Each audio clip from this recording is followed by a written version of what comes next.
আসসালামু আলাইকুম রহমতুল্লাহি ওয়া বারাকাতুহু। প্রিয় মুসল্লি ভাইরা, আমাদের যেটা জানাজার নামাজ, এই জানাজার নামাজের মধ্যে যে কটি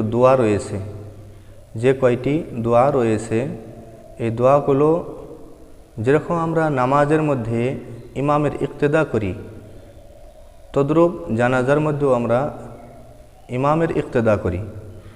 তো জানাজার নামাজ আর এমনি নামাজের মধ্যে ডিফারেন্স, যে ইক্তেদার মধ্যে ডিফারেন্স, যে নামাজের মধ্যে যদি আমরা ইক্তেদা করি, ইমামের পিছনে দাঁড়িয়ে আমরা সূরা ফাতিহা বা ইমাম যেগুলো কিরাত করে সেই কিরাতগুলো আমরা করি না।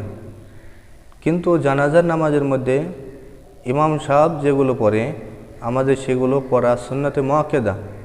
যেরকম জানাজার দোয়া, দরুদ শরীফ, সানা, এগুলো জানাজার নামাজে পড়া সুন্নতে মুআক্কাদা।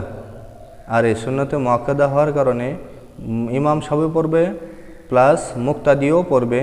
আর যদি কোনো মুক্তাদিয়ে এই জানাজার দোয়ার মধ্যে দরুদ শরীফ, সানা, জানাজার যেটা দোয়া, এগুলো না পড়ে, তাহলে সুন্নতে মুআক্কাদা ছেড়ে দেওয়ার যেটা গুনাহ মুক্তাদির হবে, যদি কোনো মুক্তাদি না পড়ে থাকে।